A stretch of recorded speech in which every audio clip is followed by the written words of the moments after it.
board, and I want to start us off with the Q&A, because what I have to finish off the change maker is really most of the back office stuff. So I want to start off with Q&A, and let's start by going around the room and seeing where you all are with your sales process. Have you done probing? Did you put a presentation together? Do you have any questions? Well, Jennifer, you're at the top corner of my screen, so let's just start with you. I know you've already done a lot of sales, and so this wasn't really very new to you, but let's start with you. Yeah, no, it's great reminders though, and the simplicity of it and the systematizing of it is really valuable. So thank you. I mean, from my perspective, I've done everything from cold calling, aggressive cold calling, trying to just get an appointment for a salesperson to go in there. That's where I started. And then more of the relationship sales, so to get an opportunity to present an RFP. And then moving into more of a relationship sales of having a conversation and really having to listen for the opportunities to then go back and present a proposal.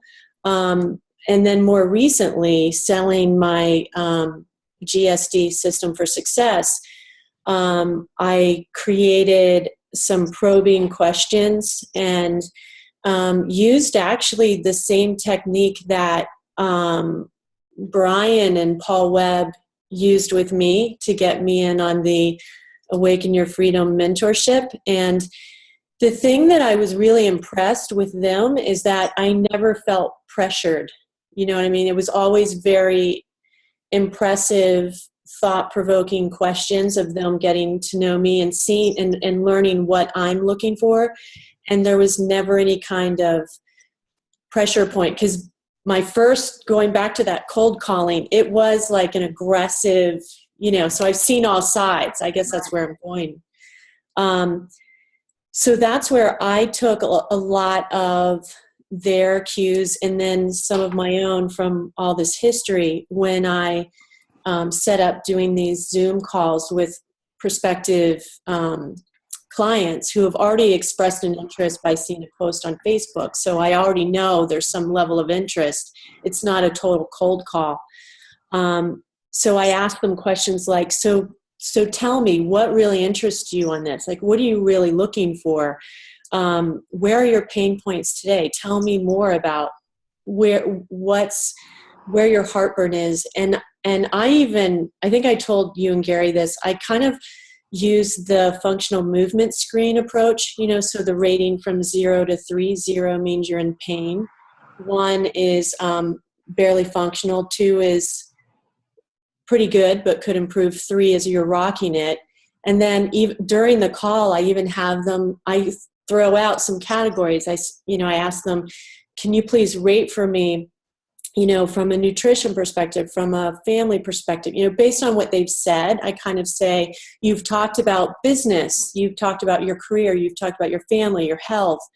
Can you kind of go down and just quickly categorize for me and rate, where are you from a scale of 0 to 3? And that's been helpful because it literally helps me see, okay, where are they truly in pain that they want to fix? Then I asked them, have you been coached before? Have you gone through a program like this? My 2 clients right now, one of them did go through, she's in her late 40s, in her 20s. She went to a life-changing weekend seminar. So she admitted that she has all the tools. She just doesn't know where to start and doesn't have the focus to start. So she admitted she just needed someone to coach her. The other client has read books, but really hasn't gone through anything like this before. So that was very interesting in seeing where these 2 people were coming from a background of being coached, in this kind of area. And then I did ask them, how well do you feel that you'll be able to follow through on a program like this? Are you really ready for it? So those are kind of the top line, and of course it's a conversation. So there were some other things that kind of popped up, but that was my prep work that I did going into the call. So I had different questions and topics to talk about during our time so I could really figure out what was right for them. And then I took them through the program, a do-it-yourself, because it's an 8-week program for the coaching part. But I did say, I'm getting ready to launch a do-it-yourself if you want to wait for that. Or you can do the 8-week program, and the options of it are one-on-one coaching every week or every other week. Did you use a presentation to take them through the options and what it is that you were going to do for them? I created 2 slides, which I'm happy to post up, that I used towards the end because I wanted it to feel more like a true conversation, as if we were sitting down over coffee and looking at each other eye to eye and really having a conversation. But at the end, when I got into explaining what I've created here, this GSD system for success, I have 2 slides that I took them through. The first one was like a visual of the module itself and how the 8 weeks would work. And then the second one was, 3 little buckets, the do-it-yourself and the pricing, that mid-range coaching every other, and then the robust VIP version. And I had named them too, like the middle one is pro and the weekly coaching is VIP. Perfect. Were there any objections? There were no objections. The only thing that they said is they definitely ruled out the do-it-yourself. They said that while they think they probably could benefit from the one-on-one every week, price was a little bit of an issue, so they opted for the middle range. And given that this is my first time doing this, I was okay with that. I could see in the future how I could use your techniques that you've gone through to still kind of push a little bit and challenge them on the, I heard you talking about your pain points and really following through. It's not that big of a step up. So I could see next round doing that. Let's not call it a push.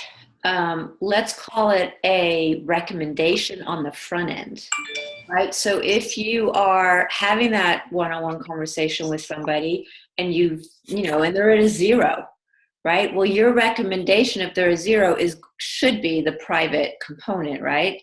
So I would recommend that instead of showing all the options at once, give them the recommendation, right? So, based on what you've told me and the fact that you're at the 0 and we really need to have some work to do, I'm going to recommend the private coaching and make it as a recommendation. And of course they can say, no, it's too much or whatever. And they're like, well, I do have some other options. Just keep in mind that it's not going to be as successful and get you the results that we're looking for. So you're not pushing. Yeah. You're recommending what they need best for them. It's just like if you go to a fitness studio and you're injured, you're not going to put the injured person in a boot camp, right? You're going to give them some private training so that they can fix their injury and then move them to the boot camp. I like that. Right? It's separate it. Exactly. So it's not all on one slide. That's right. Cool. All right. How many folks did you talk to, and were there any no's? I talked to 2. They both said yes. Okay. The other folks that sort of had expressed an interest online, that was more of, I didn't aggressively pursue them. I kind of knew their deal and felt like, maybe the do-it-yourself is really more what they're looking for. So it's funny too, because, I launched this on Facebook, and there's some people that this gets into a whole sidebar conversation on assumptions that we make of who would be a good client and who might not be a good client. And that can be tricky. So I'll admit, I made some assumptions of who I thought would be a good beta test versus who I wanted to dive in with. Right. I don't know if you guys have had that experience, but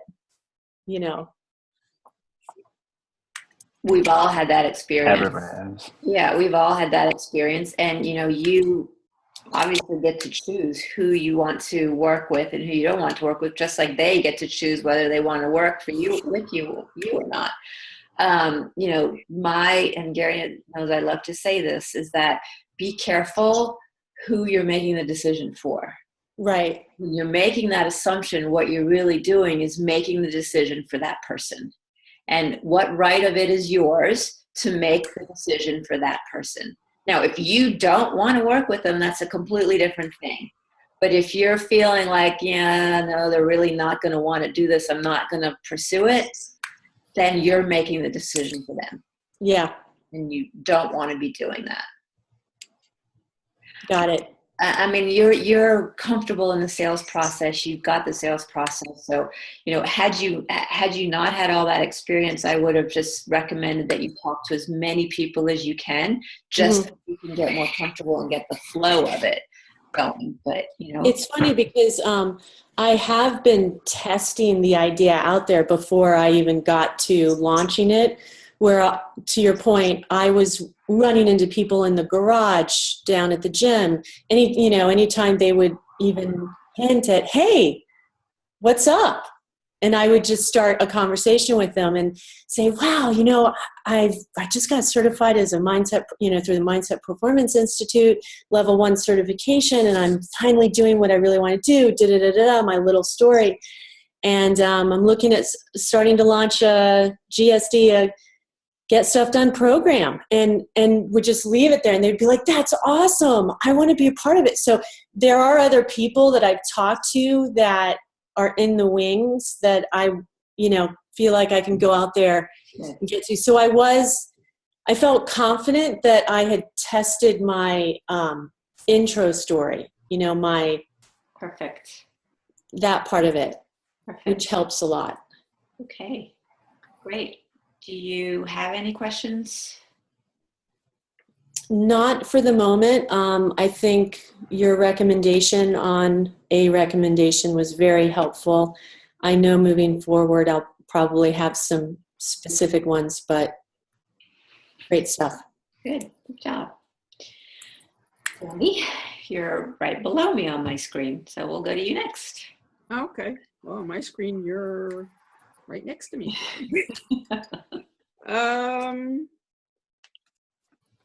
I came up with this. It's double-sided.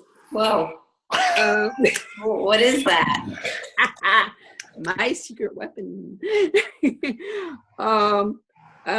Basically, I have on the front side, I have building value. I redid my presentation that I had in the past, and I streamlined it. And I have your tips regarding the presentation and regarding the discovery stages. And I have my 20 questions, literally.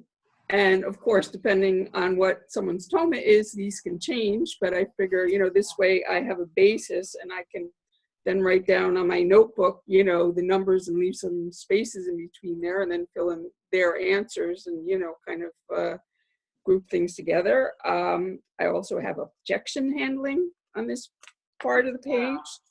And on the back side, I have, the story about my hero mindset coaching and the 2 programs. And I have a mindset accountability program with 3 or 4 options. And I have mindset coaching with 2 options. Beautiful. So you've got sort of your ChangeMaker Cliff Notes over there, huh? Yeah, exactly. And, when they become more solidified, there's always room for change. They're going to be laminated and copyrighted. Go through some of your questions. What are some of the 20 questions because I'm sure we could all benefit from questions, because sometimes those are hard to come up Tell me about it. Yeah. Well, let me just start off. How do you spend your time? What do you think about? What's important to you? How do you live? Carefree, careful, scared, or bold? What do you do? What do you like most about that? Tell me more. Sorry, it's not a what question. What's missing in your life? What is there too much of in your life? What is or isn't happening in your life? What is your life plan? How do you see your future versus what you would like your future to look like? How do you sleep at night? How do you feel when you awaken? What is your energy level during the day? What have you done in the past in an effort to make changes in your life? What is holding you back from achieving your dream? How committed are you to changing your life on a scale to 10? If it's less than 8, why is it only that much? Thank you very much, Camelia. What is an extraordinary life for you? When would you like to start implementing change in your life?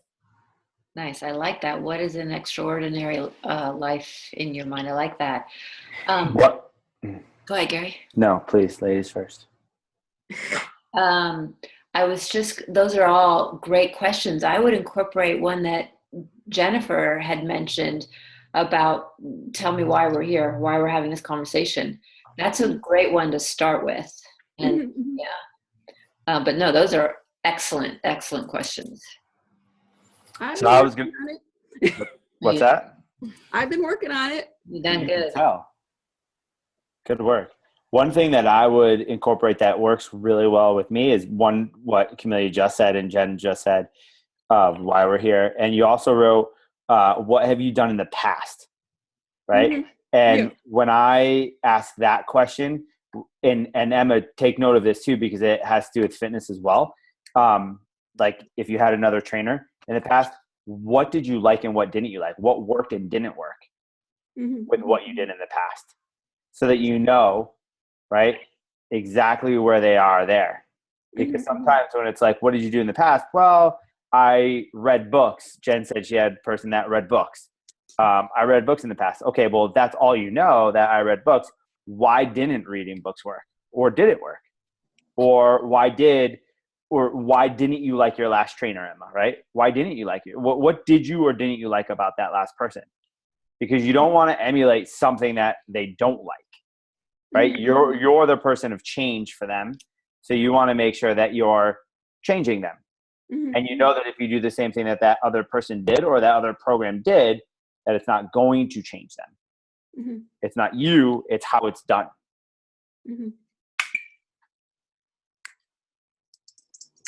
Have you had opportunity to work through these questions with anybody yet? Nope. No. Okay. Well, it's coming. I feel it, Sandy. It's coming just based on the last. Oh yeah. You should see my new inspiration statement. It's coming. All right. Yeah, I believe that too. I was talking to somebody today about one of my mentors, and we were talking about patience, and not in the fitness industry or anything that we're doing here. We were talking about a different industry, but you came to my mind when he was talking to me. No, seriously, right? Because he's like, Gary, let me relate this to fitness. And if you took an individual off the street and said, go run a marathon, right? They're not going to be able, they don't have the capacity to physically run the marathon, right? They probably could do the 26.2 miles. If they walk, it'll take them 10 days, whatever. Like they can do it, right?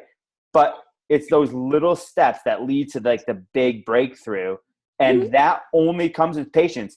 And a million people have said this to me, but he said it to me today, and I'm just relating it to you, is that so many people stop short when they first break down, when it first fails, or the 5th time it fails, right? They don't go that 6th time. They don't go that 17th time, where it's just simply take a breath, chill out, and do what you want to do.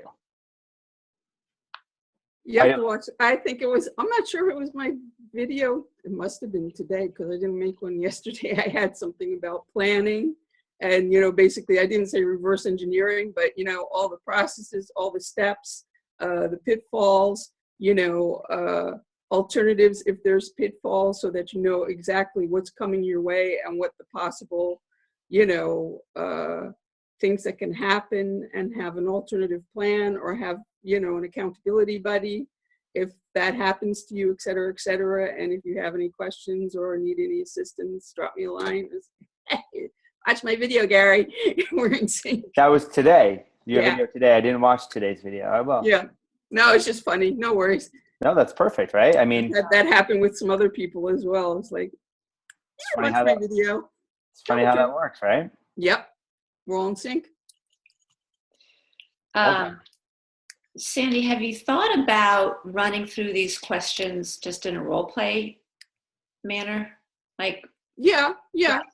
I've done that, and I've done them kind of Okay. based on some conversations that I have had with people, and like I said, I modified a lot from my previous presentations. So, okay, good. Because the more I would, they don't have to be prospective clients, but the more you can work through these questions and get more comfortable with different answers that might come your way, the better it's going to be in the long run, of course.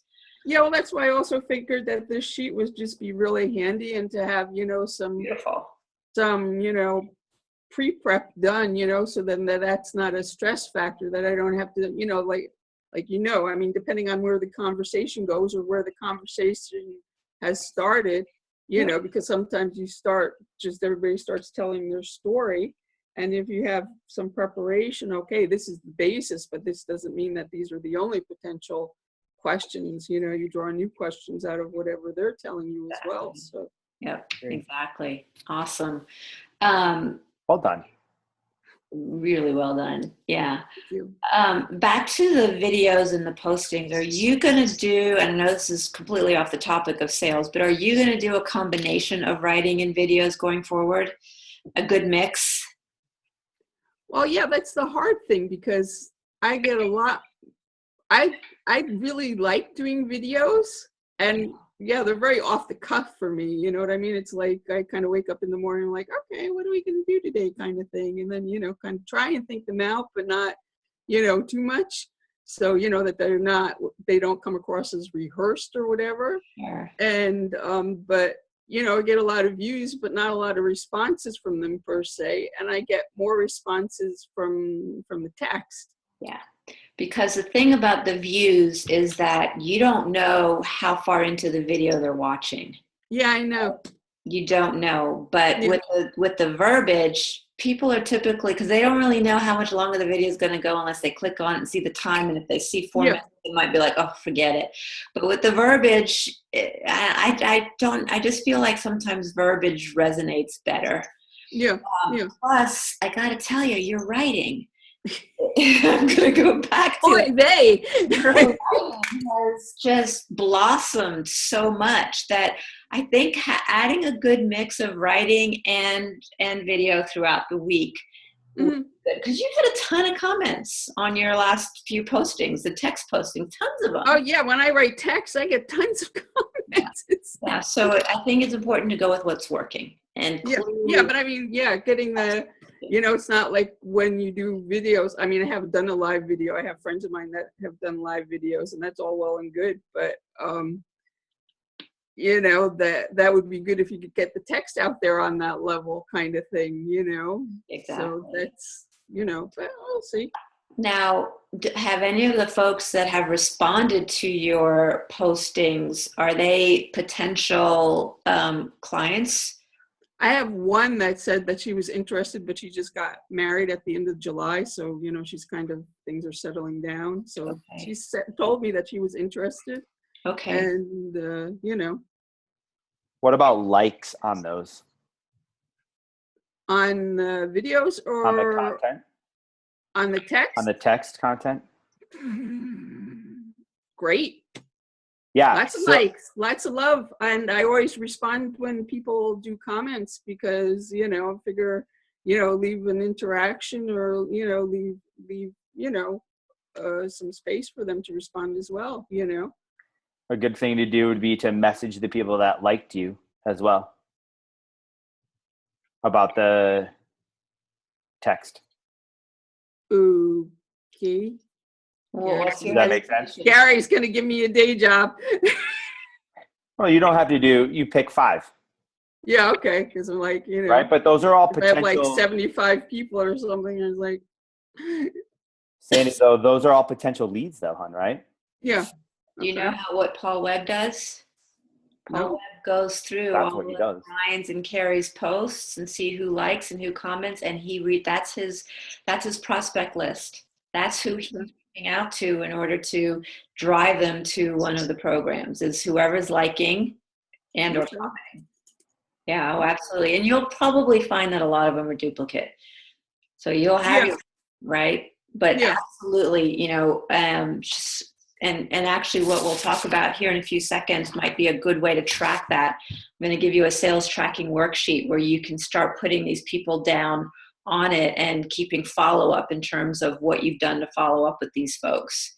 You know, I PM'd on this day. Did they respond yes or no? Do we have a consult scheduled or a call scheduled? Whatever. You can use that to help you. Okay. And sometimes in the text too, right, being specific with the call to action, right?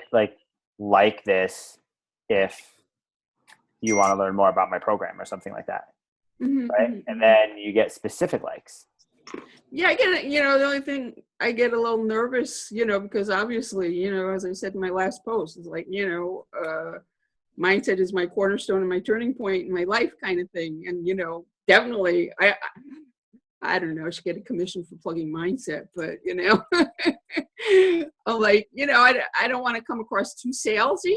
No, or like say, like this if you feel, I would say, like, this is how I talk, but you don't talk like I talk. I would write, I think I wrote a post today, and it was like,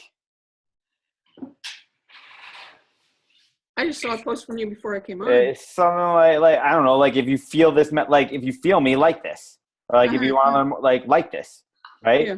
And it's just a great way. And I'm completely authentic on that shit. Like, I am the worst grammatical individual on the planet, and Camelia knows it, right? But like, if you read the post, it sounds like I'm talking to you. Yeah. Right? It's completely authentic. It's not salesy. It's not pushy at all. And that's what people like. No pun intended.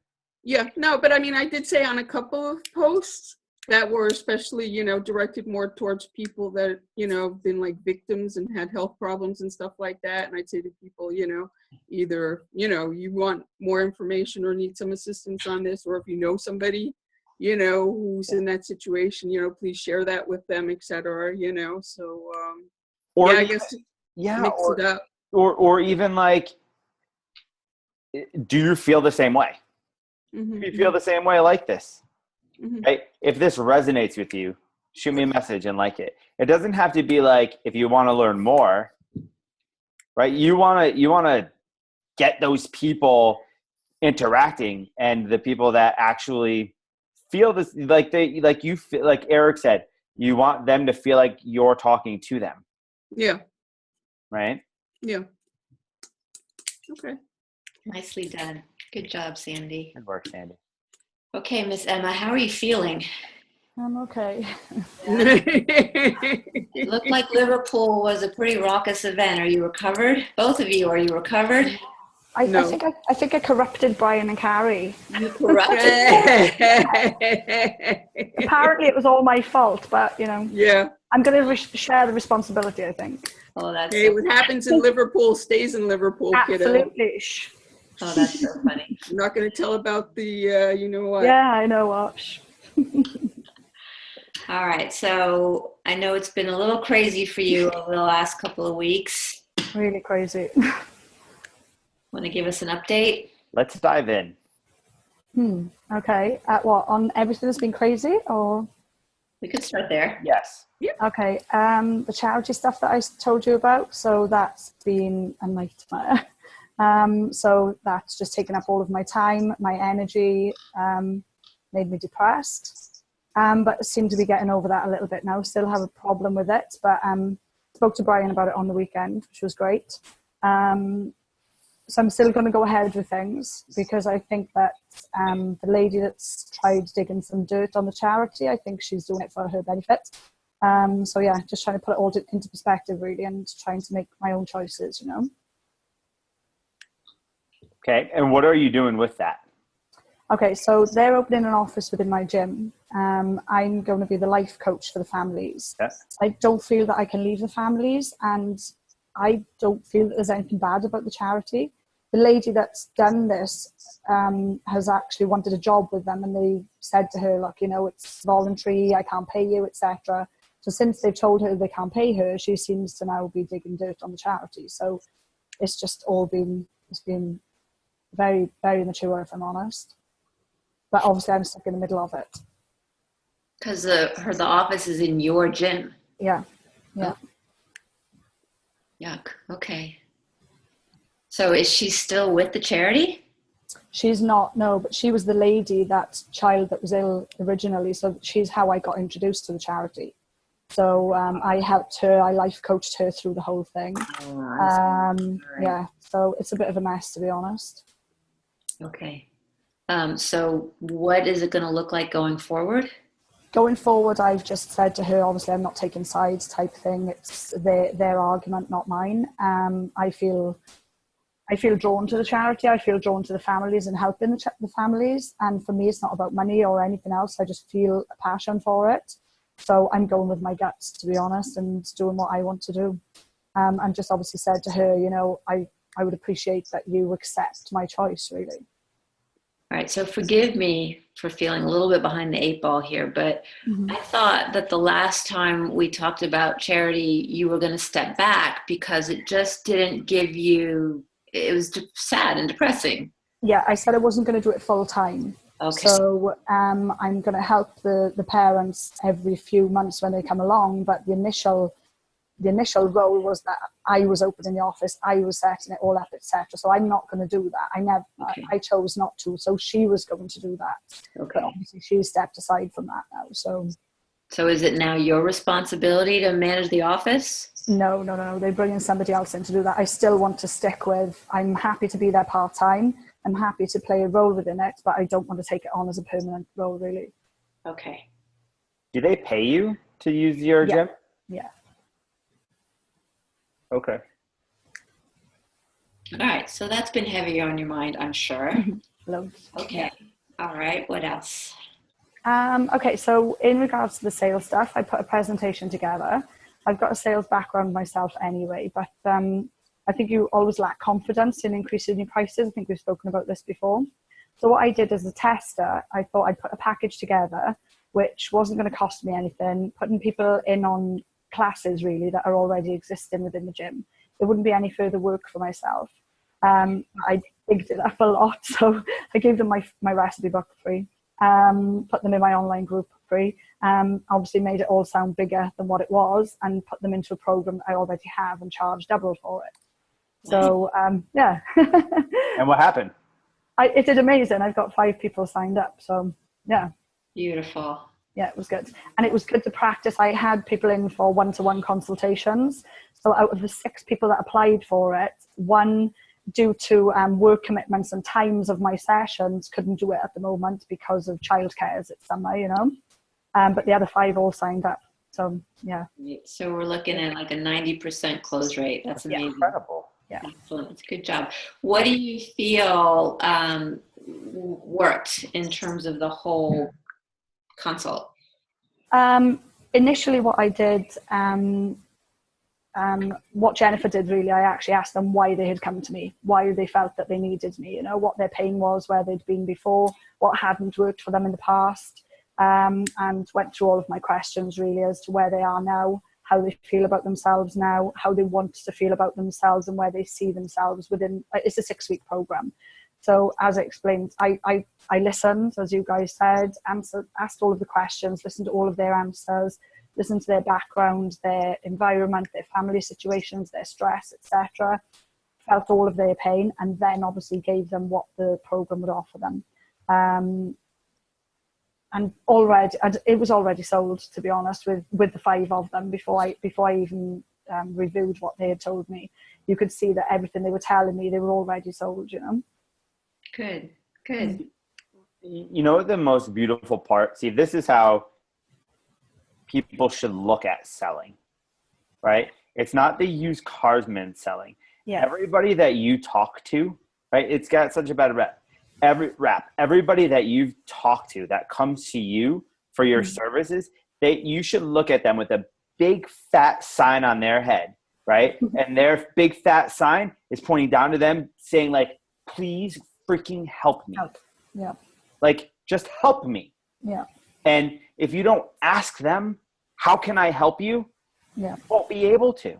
And that's the most beautiful thing. The first question in your mouth is, how can I help you? Yeah. Right? You Well, all I just three. sat back and listened then. So I asked them that question, just sat back. I didn't speak at all. Two of them actually said that they've wanted to work with me for a while as well. So when they seen this program come up, they thought that that was perfect because they couldn't afford personal training with me, and they felt that they needed more than personal training. They didn't quite understand the mindset stuff. So having this consultation actually dragged them through the door where they'd said they'd wanted to work with me for months, but couldn't quite get there, you know? So, you know what's crazy about what you just said right there is what Camelia said earlier that I just want to point out really quickly because I get super excited about stuff like this. And before this individual was like, I can never afford personal training, right? But you know what? If someone said to us or whomever, to Joe Schmo, I can never afford personal training, right? And then Joe Schmo had this mindset program, Joe Schmo would have never reached out to that person because that person said, right? So Joe Schmo already made the decision for that person instead of letting that person make the decision like you just did, right? And that's where we fall, right? Because Camelia, oh wait, she says it, right? You don't make the decision for that person. Who are you to do that? And that's the beautiful thing of what you just did. I hope everybody sees that and realizes that. Do you know what I think I will struggle, well, not struggle with, but I think face-to-face and working within the gym, perhaps it's because it's my comfort zone, but now I want to move everything online. I don't know. I don't feel as confident selling the online program as I do face-to-face. Do you know what I mean? Can I ask you a question? Yeah. Okay. In 1, 2, 3, 4 of us right here. Yeah. And this is not a trick question, so please don't think and overthink this at all. Do you feel comfortable talking to me? Yeah. Yeah. And when we were talking the very first, you live a gazillion miles away from me, right? Mm-hmm.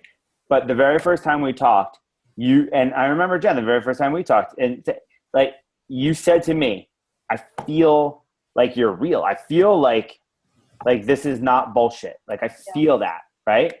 But you can feel that over the internet just the way you feel that way in person. Because everybody I talk to, Camelia knows, like she knows, she loves me. She fucking loves me, right? And she loves me. She sees me all the time. But like we talk over the computer all the time.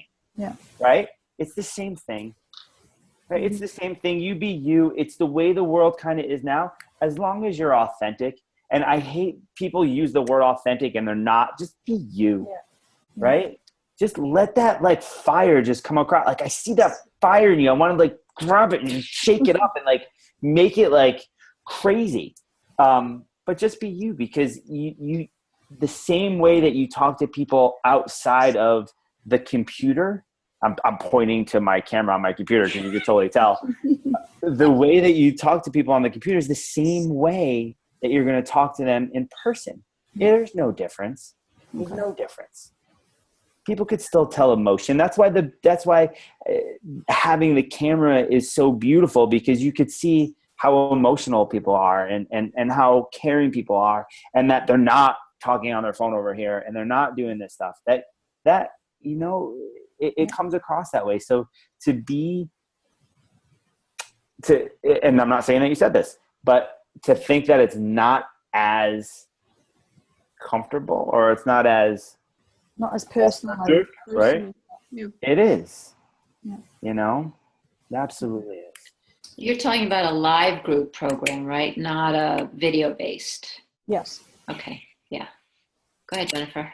I was just going to say, on the flip side, to look at it from a totally different perspective, Zoom or, this video sales stuff is so much easier than phone. Oh yeah. I mean, when I started out cold calling and sending fax messages because that's how old I am. And literally phone calls, that's hard. I mean, I was taught to smile your head off while you're talking, so at least they feel like you're friendly. But gosh, it's so much easier. So if that helps your perspective, Emma, just tell yourself at least you're not having to do like a phone call with no visual. Yeah, thank you. And real quick, Camille, I know you're going to jump down my throat, but really quickly, Jen, how you said smile when you're on the phone. Tell me that when you smiled on the phone, it didn't matter. It totally freaking matters, right? It did. And I couldn't even see you because Yeah. it totally matters. Yeah. It just helped me be happier on the phone versus, Totally. seeing it painful. Go ahead, Camille. Emma, you can still be weird online. It's allowed. It's okay. I like being weird. Yeah. Have you got that now yet? Do you have any questions or anything that you want to go over? No, but I think that I do need to try to sell the online program now and just do it. Just like you said, do these calls because I have the confidence of doing it within the gym, but I now need to put that into practice and just go for it. Yeah. So how about your online program is ready to go, right? Nearly, the website's just being finished, but yeah, I mean, I can create the Zoom calls and everything. That's the front page, the front end is open, so that would be fine. So let's make a goal, an intention that you'll have 3 calls between now and next week. Yep, definitely. Cool. See how they go. Okay, thank you. All right. So I just want to cover really quickly. Whoops, can't do that yet. Some final thoughts on the whole ChangeMaker component, and we'll go through this quickly. I'm going to keep the audio open. If you have questions, ask me along the way. This is just the management side of it, things that you need to do in order to track and review and understand what's happening with your sales consults and everything. So locking it down. So you've done the consult, you've made the recommendation, they've said yes, now what do you do? All right. And so there's definitely some things you want to make sure that you do prior to them leaving. And number 1 is get all those forms and contracts and things that you have set up. Number 2 is get the payment. Remember, if they walk out the door and they haven't fully committed, 9 times out of 10, or they get off the phone or the video and they haven't fully committed, 9 times out of 10, they're not going to come back. So you want to make the effort to go ahead and get their payments, get their contracts. And if you can't, set up the next appointment anyway, so that at least you have a way to bring them back. All right. Set expectations. That is huge. All right. Whenever I have a new client, I always say, all right, this is what we're doing. Our calls are this day at this time. I expect you to show up at every call. This is what I'm going to be doing for you. This is what you need to do in order to be successful. The only time blood or fire basically is what excuses you from our next call. So set those expectations, the rules of engagement, or the ground rules for your program, so people know exactly what to expect going forward. Schedule that first appointment and then go ahead and say goodbye.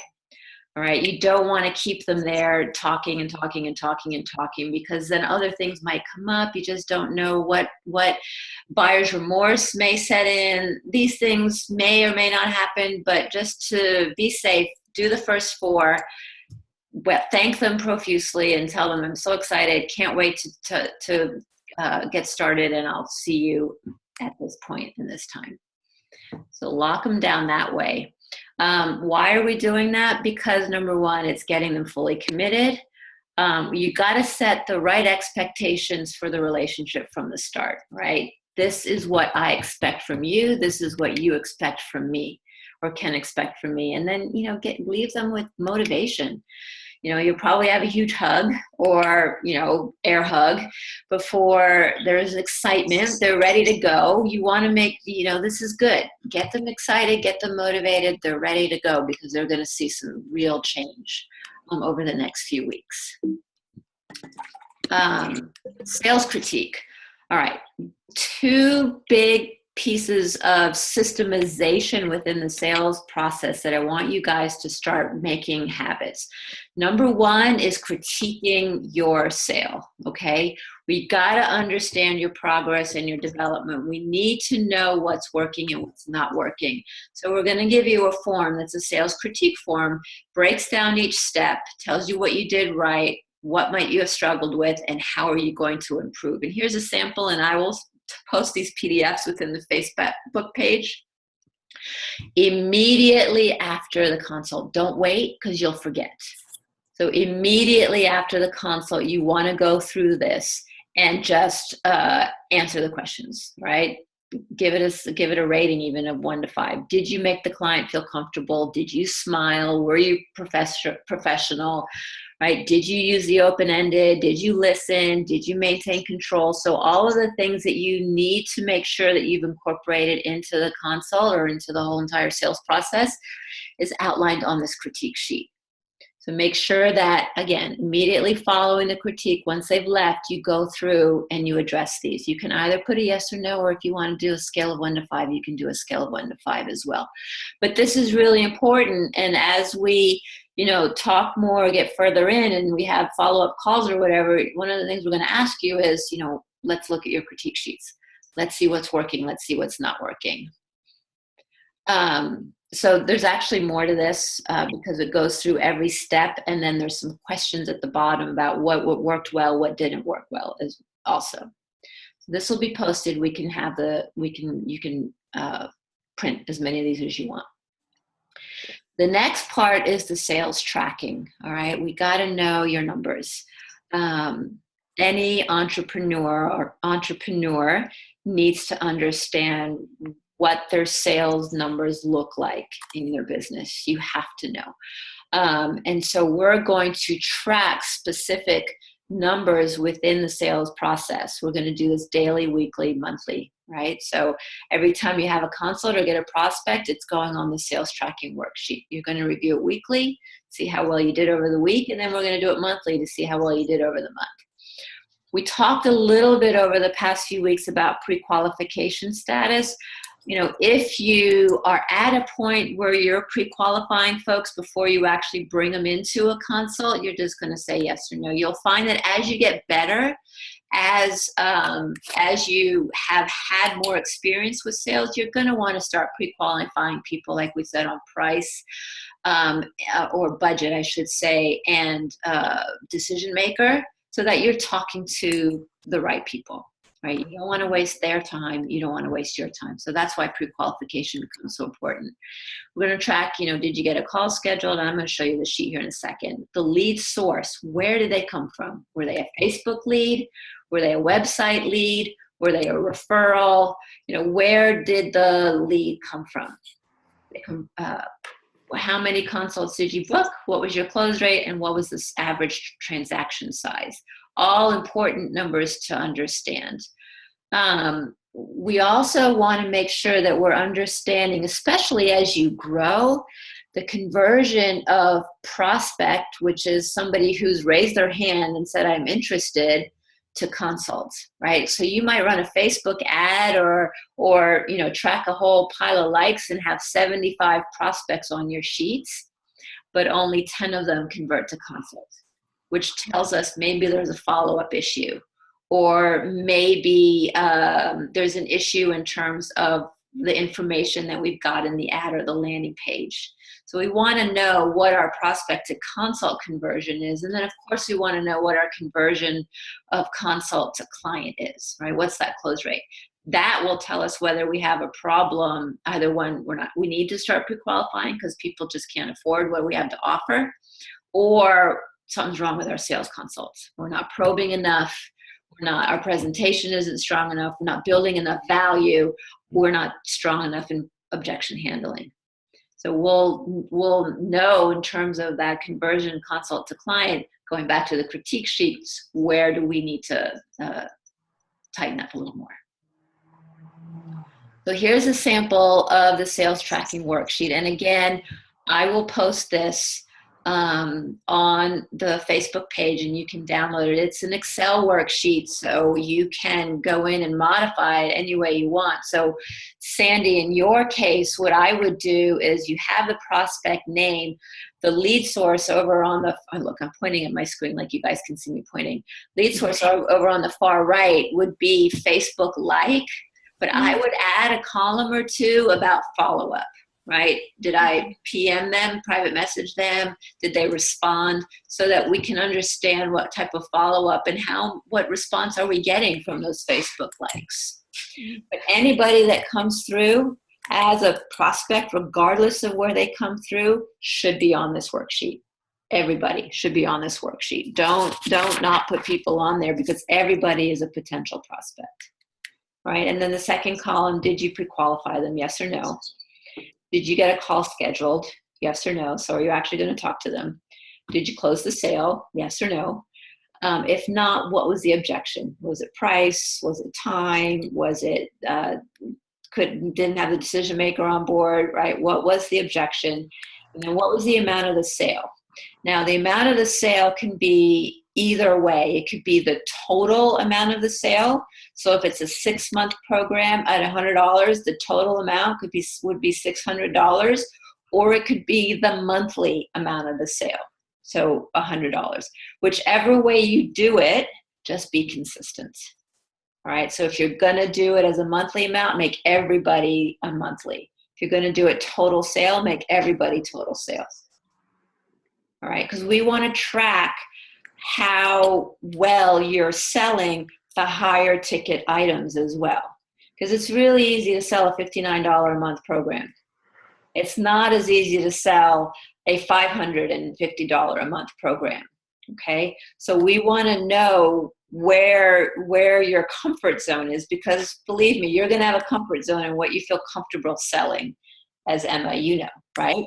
You're going to have a comfort zone, and we want you to get out of the comfort zone. We want you to sell what works for the prospect and not take the easy way out. That makes sense to everybody? I mean, that's really important, because you got to remember, they may need private, but it is a lot easier to sell them online or group. But they may need private. You have to believe in the value of what you have and know that what you have, what they need in order to make real progress.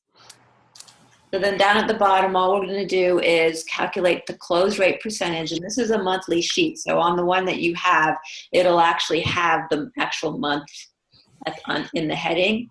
And we're going to know what your close rate percentage is per month, and then what your average sale amount is per month. Total amount divided by the total closed sales. We want to track those month after month to see what your progression looks like, right? This is all, number one, to understand how sales is working in your business, and number two, to understand how you're doing in terms of sales. So whenever we ask questions about, sales, this is always the sheet I'm going to come back to. The sales tracking worksheet, because I want to know prospects, and I want to know lead source, and I want to know conversion to consult and sale, and then critique sheet. So if we have a close rate of 70% or lower, we're going to look at the critique sheets and see where are the gaps and see if we can close them. So this will all be posted in the Facebook page. If you guys have any questions with those things, absolutely let us know. But are there any questions about those few slides that we just went over? Makes sense? Okay. Jennifer, have you always tracked your sales? I have in the past, when I was doing new business development for agencies and selling and then tracking. I even have my prospects categorized as A, B, C, and D. So A is the hot ones. B is, I feel like with a little bit of nurturing, they'll become A's. C is, they know me, but kind of cold. And then D is, I always used it as sort of reach. I know when Brian Grasso talked to me about this categorization, he said D was, I think, your haters or something like that. There was something about like maybe things didn't go well or whatever. I just kind of put them as their big time reach. Sure. Okay, good. What about now? Are you tracking now? No, Okay. I will. Yeah, let's start tracking now. Emma, how about you? I did with this program. Okay. Good. Yeah, I did with this program, but I haven't up until now. So. Okay. Do you track within your fitness business? We don't so much track as, if people phone for information or come in for information, then yes, we track that. Okay. But to be honest, that's word of mouth or whatever. Now I don't do an actual sales process for that anymore. So. Okay. So all of this certainly can be incorporated into your fitness business. Absolutely. Yeah. And I would highly recommend using that sales tracking worksheet within your fitness business as well. Great, thank you. All right, good. And Sandy, does that make sense to you in terms of, getting a place to house your prospects, your likes, your commenters, classifying, like Jennifer said, as A, B's, C's, or D's? Yeah, I know that system as well, so that's no problem. And I did use one of the other sheets I think that we had gotten, with the prospects that I had, or, people I talked to, so. Good. Okay, so that brings our ChangeMaker process portion to an end. Next week, we'll start marketing. So we'll have Eric on with us for the next 3 weeks. If you guys have any questions or anything between now and then, absolutely just holler, let us know. Gary, any final thoughts? No, but only thought is just keep us posted. And the biggest thing with everything that we teach you guys is do the work to make it work, right? Because it really, really works. Tracking your numbers, your spreadsheets, all of that stuff, having the sales process, Emma, having the sales process in the gym, right? This is not the right word to use. This is my word that I use. During the struggle at first, right? Just like get it over with, like do it, because it's going to skyrocket in sales and profitability when you actually have those sales, have those numbers, and understand the system and the process of it all working together. It only works when we do it. And you know what? Just throw it against the wall, and if it doesn't work, you try something different. Mm-hmm. Cool. All right, guys. All right. Holler if you need anything. See you next week. Thank you. Bye, Thank you. guys. Bye.